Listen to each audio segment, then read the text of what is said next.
लाल रे सब बड़ा बडेरा, सब बड़ा बडेरा वो जी सब लोग लगाया वो जी ठाकरिया ने सदिया वो जी।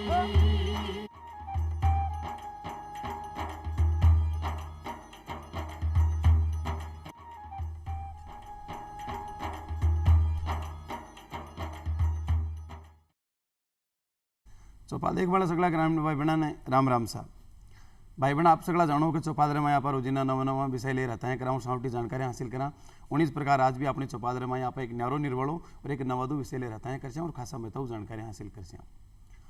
अब्राहम लिंकन जी एक सरकार की परिभाषा दी है कि जनता के लिए जनता के द्वारा, और ये बात पर यदि फिट बैठे है तो वो है पंचायती राज।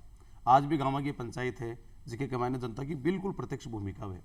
पंचायती ही की है रियल में भारत की विकास की मूल आधार है, रीढ़ की हड्डी है, क्योंकि गांधी जी क्या करता है भारत की आत्मा गाँव गाँव निवास करे और भी भारत की अधिकतर जी की जनसंख्या 80% के लगभग गाँव में है। तो गाँव को विकास ही सही माना में भारत को विकास है और गाँव का विकास के लिए पंचायती राज बहुत जरूरी है। और पंचायती राज की व्यवस्था शुरू हुई भाभी अपने राजस्थान में नागौर कमाए पंडित नेहरू जी करी। तो आज भाई लोगों यहाँ की आप विषय पर बात कर कि पंचायत का मैंने जी है पंचायत ग्रामीण विकास के में पंचायती राज की कई भूमिका है जिसकी जानकारी ले अपने बीच पधारे श्याम प्रताप सिंह जी राठौड़ साहब जगह जयपुर जिला का मैं जाहोता ग्राम पंचायत का सरपंच है। राठौड़ साहब आपको चौपाल स्टूडियो में घणो स्वागत है सर। और साथ ही अपने बीच पधारिया है विराटनगर का करने ये गांव है जवानपुरा और जवानपुरा ग्राम पंचायत का सरपंच है जयराम जाट साहब। तो जाट साहब आप भी चौपाल स्टूडियो में घणो स्वागत है सर। और एक भाई लोग आपने बताऊं कि श्याम प्रताप जी की पंचायत है जाहोता राजस्थान की पहली ODF प्लस घोषित वेड़ी की पंचायत है। और साथ में जगह अपने जयराम जी साहब हैं कि जवानपुरा पंचायत है बा राजस्थान की पहली हेल्दी विलेज या हेल्दी स्वस्थ पंचायत घोषित वेड़ी है। और आज अपने लिए बहुत सौभाग्य की बात है आप अपने बीच बताया।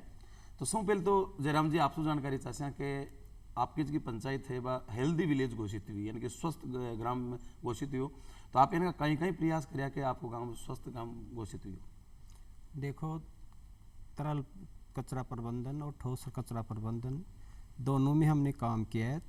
तरल के लिए हमने मैजिक पिट वगैरह बनाए, जब 4-5 घर थे उनके सामने मैजिक पिट बनाए तो वो जो पानी था वो उन मैजिक पिटों में रिचार्ज हो जाता है जिससे कि वो कीचड़ से मुक्ति मिल गई।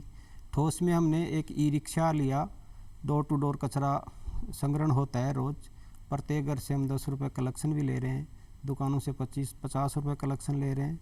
तो इस हिसाब से ठोस में भी हमने निस्तारण किया है कचरे का और तरल में भी हमने निस्तारण किया है कचरे का। और इसमें जो बीमारियां होती थी मक्खी मच्छर वगैरह काफ़ी पहले होते थे उनमें भी थोड़ा कमी आई है और बीमारियां भी काफ़ी कम हुई हैं।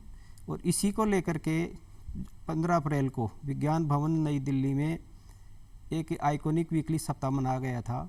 उसमें मेरी पंचायत को हेल्थी विलेज घोषित किया गया था। पूरे भारत में 4 पंचायतें थी, राजस्थान में मेरी पंचायत थी।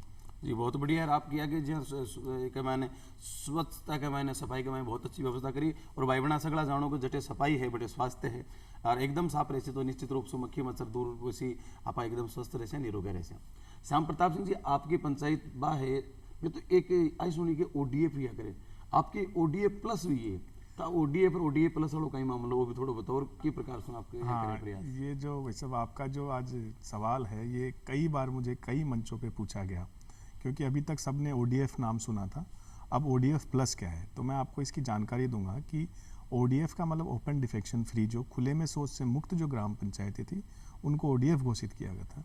अब जो स्वच्छ भारत का जो दूसरा फेज चल रहा है उसमें ODF प्लस के नाम से वो किया जिसमें 4 विषय और जोड़े भाई, खुले में शौच के अलावा 4 विषय रखे हैं उसमें। तो जितने भी एक तो रहता है कि जितने भी सरकारी संस्थान हैं उसमें भी हर ODF होना चाहिए, हर जगह पे शौचालय होना चाहिए।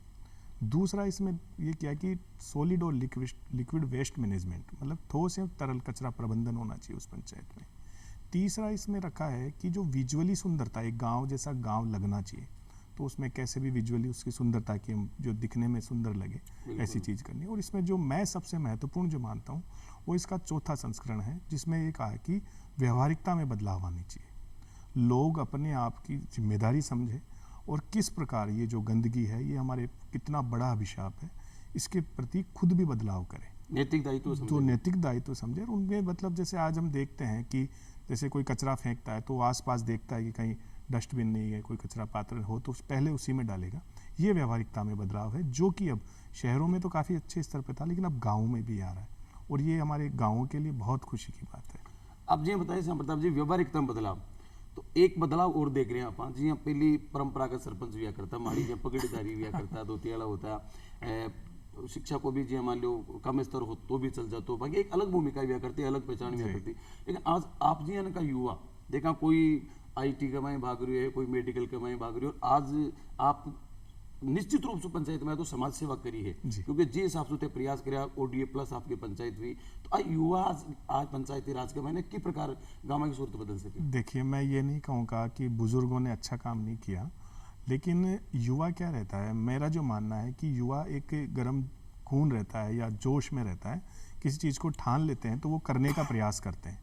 हमने जब प्रयास किया कि हम पंचायती राज में, तो हमारा कोई राजनीतिक बैकग्राउंड नहीं था, लेकिन हमने सोचा कि अगर समाज में बदलाव लाना है या गाँव की स्थितियों में बदलाव है तो हमें इन चीज़ों में आना पड़ेगा, हमें राजनीति में आना पड़ेगा, हमें पंचायती राज में साथ रह के हम काम कर सकते हैं। तो उसके लिए सभी ग्रामीणों ने कहा कि क्यों नहीं हो कि हम ऐसा ही सरपंच चुने जो कि गांव की जो मूलभूत आवश्यकताएं हैं उनको पूरा करे और जो कमियां हैं उनको उनमें सुधार करे। तो आजकल के युवा चाह रहे हैं कि देश में बदलाव लाना है तो हमें भी इन फील्ड में भी आना पड़ेगा। जी बहुत अच्छी बात बताई।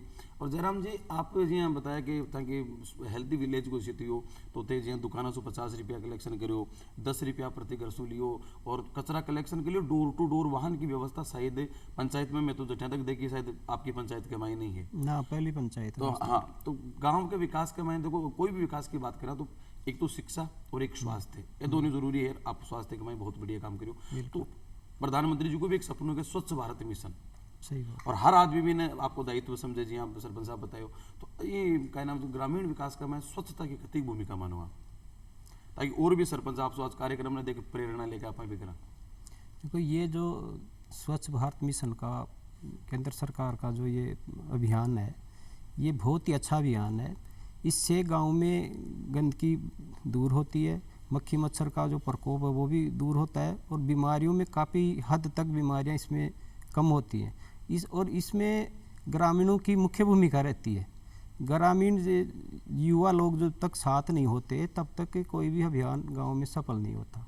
तो मेरे इस अभियान में हमारे जो SBM के अधिकारी हैं, हमारे जो जिला परिषद के अधिकारी हैं, पंचायत समिति के अधिकारी हैं, इन सब का बहुत अच्छा सहयोग रहा है, और ग्रामीण युवाओं का, ग्रामीण महिलाओं का, और हमारी जो आंगनवाड़ी कार्यकर्ताएँ हैं, आशा सहयोगिनी है, इनका जो अपने एनम वगैरह हैं, इनका सबका एक अच्छा सहयोग रहा है, तब जा कर के हम इस काम में सफल हुए हैं।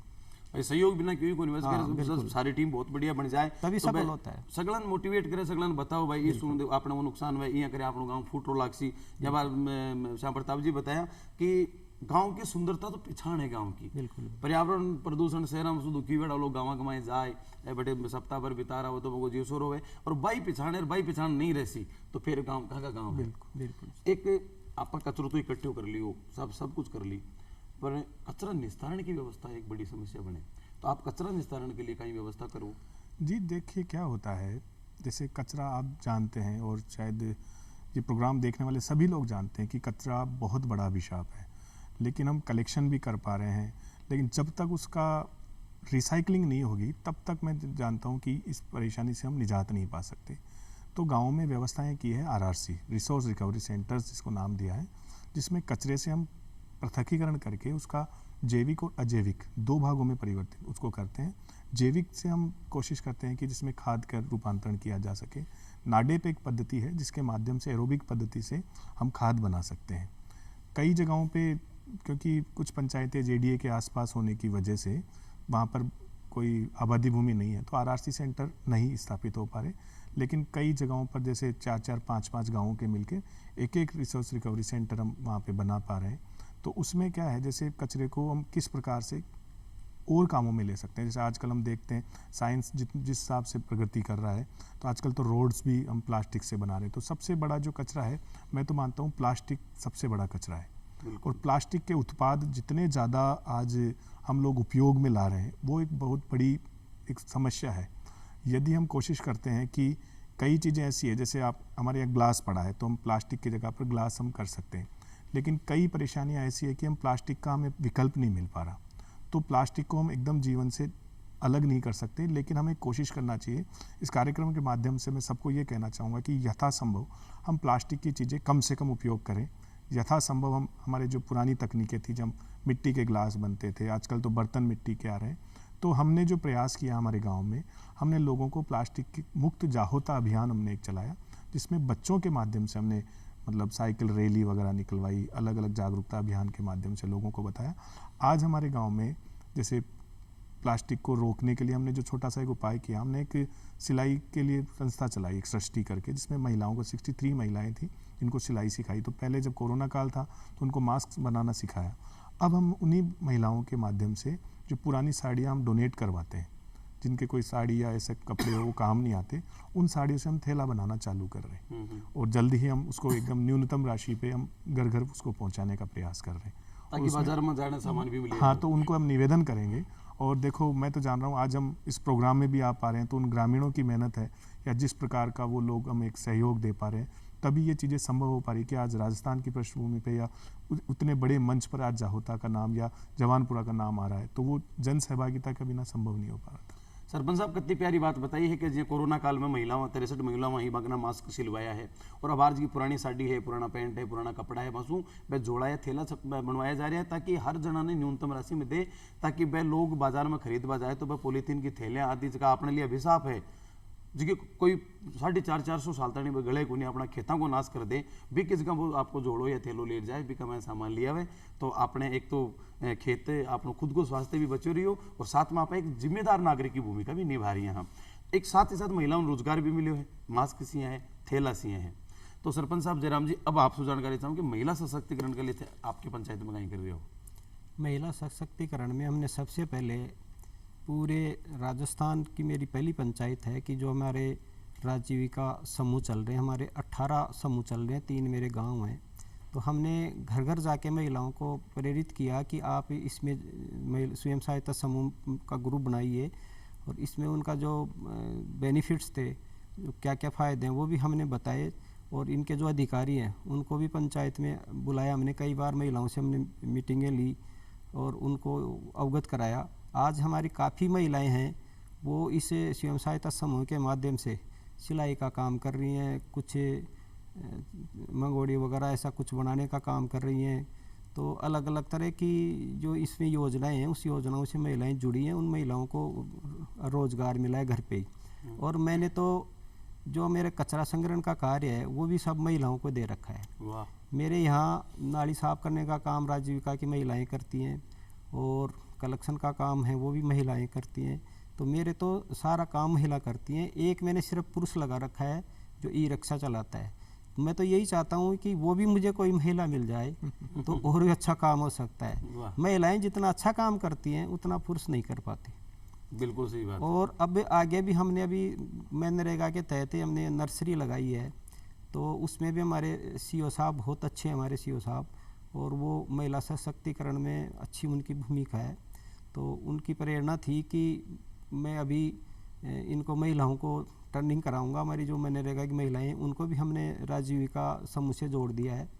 तो अब हम गमला बनाने का उनको कार्य करवा रहे हैं।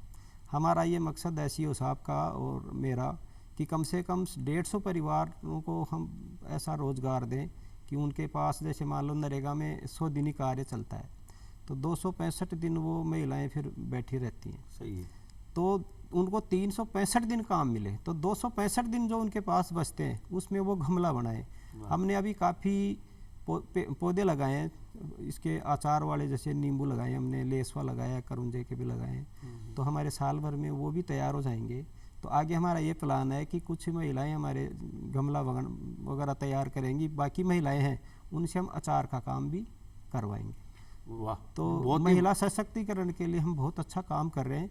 और मैं तो सरपंच संघ से राष्ट्रीय अध्यक्ष हूँ, तो हमारी उसमें भी जो ये एक अच्छी हम उसमें भी हमने लिया है ये कि महिला सशक्तिकरण पे पूरे हिंदुस्तान में काम किया जाए, और महिलाएं किस हिसाब से आत्मनिर्भर हो सकती हैं, कैसे उनको घर पे रोजगार दिया जा सकता है, ये हमें हमारे संघ के माध्यम से पूरे भारत की प्रत्येक पंचायत में भी पहुंचाएंगे कि इस हिसाब से महिलाओं को अपने रोजगार दे सकते हैं घर बैठे ही, और इस तरह से उनको सशक्त कर सकते हैं। आपका जो प्रयास वाकई वंदनीय है। वंगना मंगोड़ी को काम करवा रिया हो, गमला को काम है, अब जो आचार का पौधा लगा दिया तो वहाँ आचार को विभाग को बहुत बढ़िया चाल सी। और एक पुरुष कर्मचारी है केवल मात्र, महिलाओं ने रोजगार दिया। तो अगली बार जगह गाँव का है भी ताकि घरेली ने सरपंच बना मेरे साथ वो भारत सरकार से डायरेक्टर आई थी अनुपमा मैडम जी, SBM की डायरेक्टर हैं वो, तो उन्होंने भी ये कहा कि भारत का ये पहला गांव है जहां महिलाओं को आपने रोजगार दिया है। बिल्कुल, बहुत बढ़िया बात तो है। एक श्याम प्रताप जी आपसे जानकारी चाहवा, देखो गाँव के महीने पहले एक परंपरागत व्यवस्था होती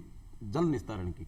पानी एक बड़ी बात है, जैसे चौमासा के महीने पानी है, गांव को सारो गांव के बारे एक जोड़ो बना दिया करता बीम इकट्ठो होतो, तो एक तो गांव को जो वाटर लेवल है वो भी बनी रहते, एक स्वच्छता भी रहती, एक पेय जल को अच्छे स्रोत भी आपने हो जातो। तो उसको अब चौमासा को टाइम जी मान लो है, और हर साल चौमासो तो आवई है, तो एक गंदो पानी भी है, साफ पानी भी है, तो भी साफ पानी ना के प्रकार से तो पानी को कहीं जो मैनेजमेंट है प्रबंधन ने भी के दिशा में कहीं प्रयास होना चाहिए, आप कहीं कर रहे हो? देखिए, जल ही जीवन है, हम सब ने आज तक बचपन से हम देखते आ रहे हैं। और राजस्थान की बात करें तो राजस्थान में जल का विशेष महत्व है। बिल्कुल। आज हमारे साथ जो चीज़ें हो रही हैं, जैसे हम लगभग हम अगर पंचायती राज की बात करते हैं या एक प्रति व्यक्ति की हम बात करते हैं, तो लगभग 55 लीटर प्रति व्यक्ति हमें पानी मिलना आवश्यक है। और उसमें से हम लगभग 80% पानी सिर्फ हमारा वेस्ट चला जाता है, जैसे नहाने में, कपड़ा धोने में। तो बहुत बड़ी मात्रा जो हमारे जल की है वो हम ग्रे वाटर के रूप में नालियों में बह जाता है। तो हमारी पंचायत में हमने जो प्रयास किया, हमने सोचा कि इसका संरक्षण कैसे करें। उसके लिए हमने मैजिक पिट्स, लीच पिट्स और शॉक पिट्स कई बनाए। तो जो मैजिक पिट्स थे वो इतने सफल चल रहे हैं हमारे, कई लोगों को इसमें ये मिथ्य था कि ये सक्सेस नहीं हो पाएंगे, बारिश का पानी आएगा तो कैसे इसको मैनेज करेंगे। लेकिन हमने क्या किया, जैसे जो पानी जाता है तो बारिश का पानी भी उसमें जाने लगा, तो उसकी क्लीनिंग होती है। एक मात्र 7.5 फीट का गड्ढा होता है, तो इसमें 4.5 फीट की एक रिंग होती है। तो उसमें जब पानी जाता है तो 4.5 फीट होने से उसको आसानी से सफाई भी हो जाती है। तो महीने में हम 2 बार, हमने जैसे कोशिश करी थी, जैसे में 3 बार करेंगे, लेकिन वो 2 बार ही आवश्यकता पड़ती है। हमने उसके लिए कर्मचारी नियुक्त किया था 11, 21 और 1 तारीख को, तो वो करते, लेकिन मुश्किल से ऐसा होता है कि एक ही बार में वो क्लीनिंग भी हो जाती है। तो ये जो ग्रे वाटर था मैनेजमेंट, ये एक बड़ी मतलब एक अभिशाप था। और भाई ये पानी बह ही रहा था, जगह जगह पर जाके छोटे छोटे तालाब का रूप ले लेते थे। और वो पानी इतना दूषित होता है कि उसके पास जो भी जानवर जा रहा है या कोई मवेशी है या किसी भी प्रकार, तो वो एक रोग के कई कारण वो बनाता था। तो इस प्रकार तो हमने ग्रे वाटर का किया। और अब हम जो वर्षा को जल को संरक्षण कैसे करें, इस विषय पे हमने करे। हमारे जितने भी सरकारी संस्थान हैं वहाँ पर हमने रूफ रेन वाटर हार्वेस्टिंग से, मतलब जो छत के ऊपर जो पानी बारिश का आता है उसको करने के लिए हमने जगह जगह पर मतलब सरकारी जितने भी संस्थान थे उन सब जगहों पे हमने पानी को संग्रहित करना चालू कर दिया। इस बार से हमारा ये कार्य चालू हो गया। और उस पानी को हम कैसे पीने योग्य बनाएं, अब हम उस पर काम कर रहे हैं। यानी कि अब के बार थे जितना भी सरकारी संस्थान है, जहाँ पंचायत भवन है, हाँ, स्कूल PSCs है, स्कूल आपको अस्पताल है, आगे मैं कह रहे तो बाकी लोग भी प्रेरित वैसे भी। हाँ, ये क्या है, जैसे जानकारी का अभाव है। हाँ, अभी लोग समझते नहीं है कि हम अपने जो छत पे जो पानी हमारे जो नालों से बह रहा है उसको हम संग्रहित करके, क्योंकि अगर हम कहीं दूर दराज की जोधपुर के आउटसाइड की अगर हम बात करते हैं तो वहाँ पर तो पानी उसी को यूज ले रहे हैं। बिल्कुल। छत के पानी का एक टांका बनाते हैं। एक सोयंत्रा पंचायत है, वहाँ पर अभी बहुत अच्छे मतलब टांकों पे बहुत अच्छा काम किया है। अभी मेरा भ्रमण का मौका मिला था, तो हम वहाँ पर ये लगता है कि जब वहाँ हम लोग गए तो उन्होंने कहा कि पानी का महत्व हमसे पूछिए आप। बिल्कुल सही है। मैंने वो वीडियो बनाया, ग्रामीणों को दिखाया कि उस स्थिति में हम नहीं आ जाएं, तो अगर हम अभी से इसको सुरक्षित करने लगेंगे तो हमारे भविष्य में ये जो समस्याओं से वो लोग जूझ रहे हैं, हमें उससे जूझना नहीं पड़ेगा। अथोड़ा राजस्थान का मैं लोगों के घी डुल जाए तो जीव गोल बड़े, हाँ, लेकिन पानी डुल जाए तो जीव बड़े। और वाकई में पानी को महत्व समझे भी है। एक आप बात बताइए, मैजिक पिट, मैजिक को मतलब मैं तो जादू समझा। तो ये जादू ही है कि आप नाली के पानी को कैसे आप जल स्तर बढ़ाने में काम आ सकता है। ये मैजिक पिट मेरे हिसाब से शायद इसीलिए नाम दिया है कि हम कभी भी पहले हम सोच नहीं पाते थे कि नाली के पानी से भी जल स्तर बढ़ सकता है। जैसे हमारी पंचायत में 34 मैजिक पिट्स बने।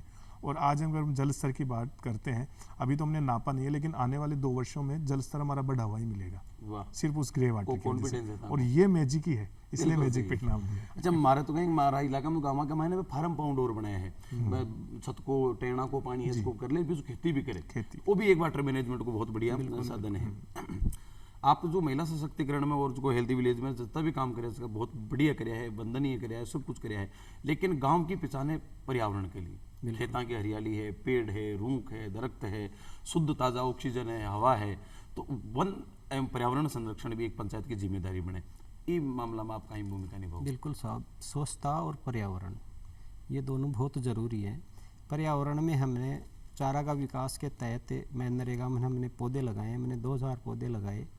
50% पौधे हमारे उसमें नष्ट हो गए थे, कुछ पानी की वजह से और कुछ रोग की वजह से, लेकिन 50% पौधे हमारे सक्सेस हुए हैं। और अब हमने नर्सरी डेवलप की है और उस नर्सरी से हमारी जितने भी चारागाह भूमि है, जो सिवाईचक भूमि है, उस सब में हम पौधे लगाना चाह रहे हैं। और नर्सरी से हमारी एक निजी पंचायतों में निजी आय नहीं थी, तो नर्सरी से एक निजी आय भी बढ़ेगी, तो निजी आय का स्रोत भी बढ़ेगा और पर्यावरण में भी इसको बढ़ावा मिलेगा। और इसके लिए भी हम जब भी पर्यावरण दिवस आएगा तो पूरे भारत में सभी पंचायतों में एक साथ हम पौधे लगाएंगे और पर्यावरण का संदेश देंगे। और सभी से मेरा जो दर्शक है उनसे भी अनुरोध है कि पर्यावरण को बढ़ाने पर ही शुद्ध ऑक्सीजन मिलेगी और इसलिए पर्यावरण को बढ़ावा देना चाहिए। सब लोगों को पौधे लगाने चाहिए और बच्चों की तरह उनकी देखभाल करनी चाहिए। ये बहुत ही अच्छी सोच है और सरकार की भी इसमें बहुत ही सकारात्मक पहल है। बिल्कुल सही। श्याम प्रताप जी, आपको जो पंचायत है तो जयपुर की जड़ांग के मायने है जी। जयपुर में औद्योगिक क्षेत्र भी है, पोल्यूशन भी है, पर्यावरण प्रदूषण है ही है, फैक्ट्रियाँ होती है, फिर वाहनों को भी बहुत आवाजाही है, तो आपकी ज्यादा जिम्मेदारी बना कि जयपुर का नजदीक पर्यावरण शुद्ध रखा, तो आपका कहीं प्रयास है? जैसा कि अभी सरपंच साहब ने बताया कि पर्यावरण बहुत ही, इसका संरक्षण बहुत आवश्यक है। सरकार अपने स्तर पर बहुत ध्यान दे रही है, लेकिन यदि जब तक हर नागरिक जागरूक नहीं होगा तो मैं नहीं मानता कि इसमें हम सफल हो पाएंगे। सौभाग्य था कि हमारे ग्रामीणों के मन में आया कि हमने एक अभियान चलाया, हरित जाहोता अभियान।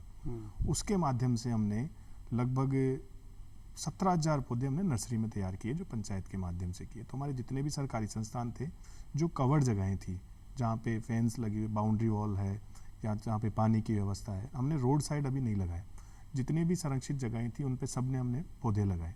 उसके अलावा CSR फंड से हमने 100 किसान चुने जिनकी आर्थिक स्थिति और किसानों से थोड़ी सी कम है, जिसके घर में कोई सरकारी कर्मचारी नहीं है। ऐसे हमने 100 किसान चुने, वहाँ पे हम 25,000 पौधे लगा रहे हैं, जो कि सभी व्यावसायिक पौधे हैं, जिसमें हमने आंवला, अपने लेसवा, नींबू और थाई एप्पल ये प्रमुखतया चुना है।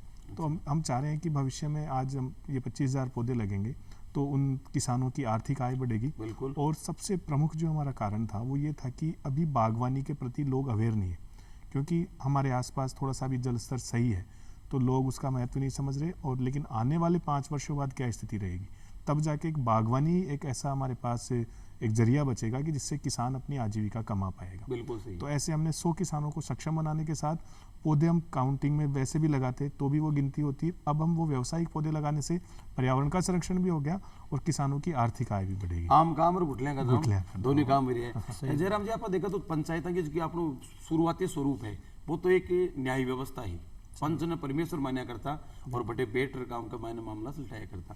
आज भी देखा आपस में खेती को टाइम है, सीम फोड़ली साहब राड होगी, मुकदमों थाना में जा रही हो, कोर्ट कचहरी में जा रही हो, तो एक लंबो टाइम कई दिनों बाद में तो न्याय मिले और पैसा भी खर्च हुए। सही बात। ये मामला में की है कि मैं पंचायत कहीं करे, आपके गाँव में कहीं करे आप जी? देखो, गाँव में आज भी कोई भी तरह की समस्या होती है या कोई योजना होती है तो सबसे पहले सरपंच के पास आते हैं। वो लोग नहीं तो विधायक के पास जाते हैं, नहीं कोई सांसद के पास जाते हैं, उनको सिर्फ गांव में सरपंच ही दिखाई देता है। छोटे मोटे झगड़े वगैरह होते हैं तो सीधे सरपंच के पास आते हैं। और हम लोगों का प्रयास रहता है कि गांव में कम से कम केस हों। हम लोग चाहते नहीं है कि गांव में पुलिस आए और कोई केस दर्ज हो, तो हम लोग पूरा प्रयास करते हैं। और ज़्यादातर मसले वो पहले जो पद्धति थी उस पद्धति के आधार पर ही 2-4 जो प्रतिष्ठित लोग हैं उनको बुला करके और मध्यस्थता करके हम मामले को वहीं सुलझा देते हैं और हम थाने तक नहीं जाने देते। और भी कई जो योजनाएं हैं जो हमारे हाथ में भी नहीं होती हैं, लेकिन हम उनको साथ चल करके और उनको एक दिशा बता करके और उनकी जो समस्या है उनको भी हम हल करवाते हैं। बिल्कुल सही। और आजकल गांव में जैसे खाद्य सुरक्षा को लेकर के बहुत ज़्यादा है, तो अब हमारे हाथ में कुछ नहीं रहता, लेकिन वो आते हैं कि सरपंच साहब हमने तो आपको वोट दिए और हमें तो उम्मीद थी, हमारे को तो अनाज नहीं मिल रहा। तो हम उनको बताते हैं कि भाई हमारे हाथ में नहीं है, लेकिन फिर भी हम पूरा प्रयास करते हैं। अभी तो ये पोर्टल ही बंद पड़ा हुआ है, जो पोर्टल खुला था तो वास्तव में जो वंचित लोग थे उन लोगों को हमने पोर्टल में हमने उनको जुड़वाया भी उनका नाम। कहने का मतलब आ है जी, एक सरपंच है जो एक समाज सुधारक भी है, सरपंच है जो गांव को मालिक भी है, गांव को एक मुखिया है वो, और हर तरीका से गांव समाज की भी समस्या वहाँ आवे भी के लिए पंचायतों ने तैयार रहना चाहिए। और निश्चित रूप से आज का जितना भी लोग आज को कार्यक्रम देखे है वन ध्यान पड़े उसी की पंचायत किस प्रकार से आपका गाँव को कल्याण कर सके, गाँव को उद्धार कर सके। और अति महत्वपूर्ण जानकारी देवा वास्ते अपने सरपंच साहब जयराम जी और श्याम प्रताप जी पधारिया, आप दोनों को घणो घणो आभार। और भाई बहना समय की मर्यादा में देखता आप चाहे इजाजत फिर मिलते हैं एक नए विषय के साथ। जत्ता ने जमा आप सगला सु राम राम साहब।